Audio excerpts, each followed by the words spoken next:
नमस्कार। South Asia monitor के Sam podcast में आप सभी का स्वागत है। दोस्तों, दशहरा बीत चुका है, लेकिन राम की लीला अभी बाकी है। तो आज हम बात रामलीला की करेंगे। एक ऐसी रामलीला जो अपनी शैली, शिल्प, पवित्रता, भव्यता और सादगी के लिए पूरी दुनिया में मशहूर है। यूनेस्को इसे अमूर्त विश्व सांस्कृतिक धरोहर घोषित कर चुका है। जी हाँ, काशी की रामलीला, रामनगर की रामलीला। मंगल भवन अमंगल हारी, द्रवहु सुदशरथ अजिर बिहारी। दोस्तों, श्री राम की जिस लीला के बारे में हम बात करने जा रहे हैं उसका मंतव्य यही है: मंगल का प्रतिपादन और अमंगल का निष्पादन। दशरथ नंदन श्री राम ने धरती पर यही तो किया था, और जो किया वही उनकी लीला बन गई, राम की लीला।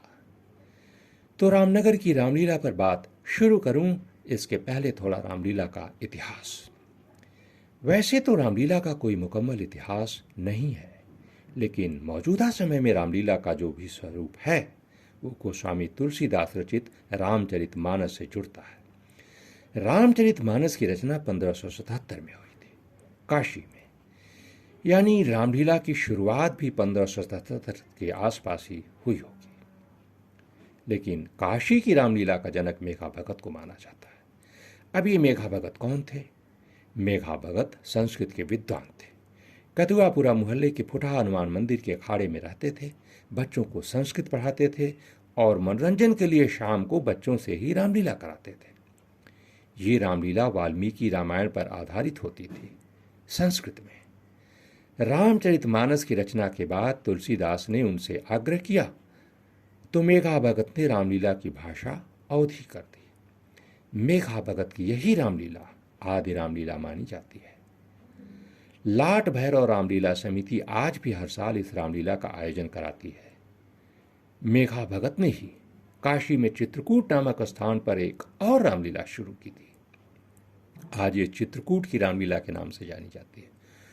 तुलसीदास ने भी लगभग इसी समय तुलसी घाट की रामलीला शुरू कराई थी।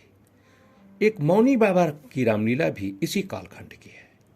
तो काशी की इन 4 रामलीलाओं का इतिहास 400 साल से भी अधिक पुराना है। यहाँ कई और रामलीलाएं हैं, लेकिन उनका इतिहास कोई 200-250 साल पीछे का है। इन सभी रामलीलाओं के प्रारंभ की अपनी अपनी कहानियां, किंवदंतियां हैं। हम उसमें न जाकर फिलहाल आपको ले चलते हैं रामनगर।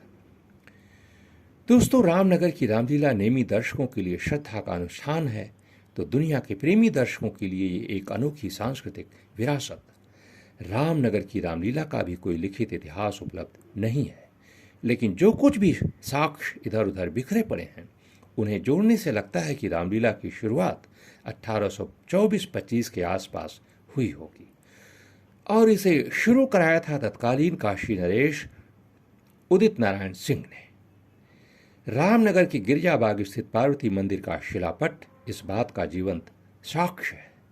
पुष्पवाटिका की लीला के निमित्त निर्मित इस मंदिर की स्थापना का वर्ष 1825 है।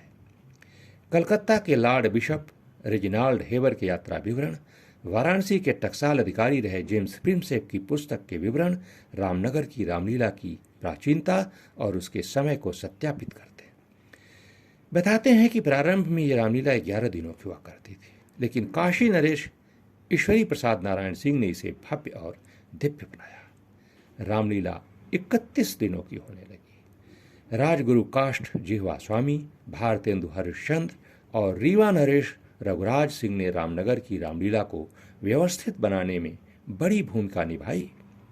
रामलीला के विधान से लेकर स्थान चयन और संवाद रचना में इन तीनों विभूतियों ने जो काम किया उसी का परिणाम है कि रामनगर की रामलीला आज विश्व की सांस्कृतिक धरोहर है। दोस्तों, अब आपके मन में ये प्रश्न जरूर उठ रहा होगा कि आखिर रामनगर की रामलीला में ऐसा क्या है जो इसे खास बनाता है। तो इसका सीधा सा जवाब होगा सादगी, शिल्प और शैली। रामलीला में रामचरितमानस का अक्षरशः अनुसरण किया जाता है। मुक्ताकाशीय शैली की इस रामलीला का रूप सचल और अचल दोनों है। इसे आप नुक्कड़ नाट्य शैली भी कह सकते हैं। रामनगर की रामलीला की सबसे बड़ी खासियत यह है कि आज के आधुनिक युग में भी यहाँ आपको माइक और बिजली की रोशनी नहीं दिखाई देगी। पूरी रामलीला पंचलाइट की मशाल की रोशनी में बगैर माइक के संपन्न होती है। काशी नरेश की लीला स्थल पर पहुंचने के साथ ही व्यास की तेज आवाज वातावरण में गूंज उठती है, सावधान, चुप रहो। बस हजारों की भीड़ निस्तब्ध और रामचरितमानस की चौपाई के साथ रामलीला शुरू। रामलीला ठीक शाम 5:10 पर शुरू हो जाती है और रात 9 बजे समाप्त।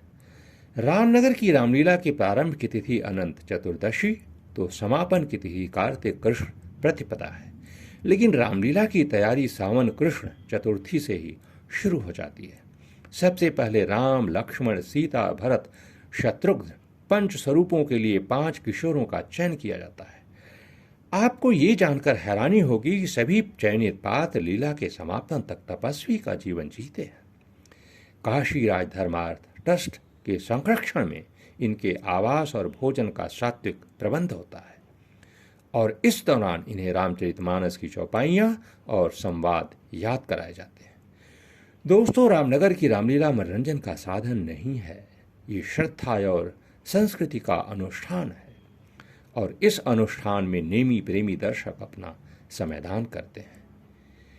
नेमी वे होते हैं जो हर रोज रामलीला शुरू होने से पहले पहुंच जाते हैं और लीला समाप्ति के बाद ही घर लौटते हैं।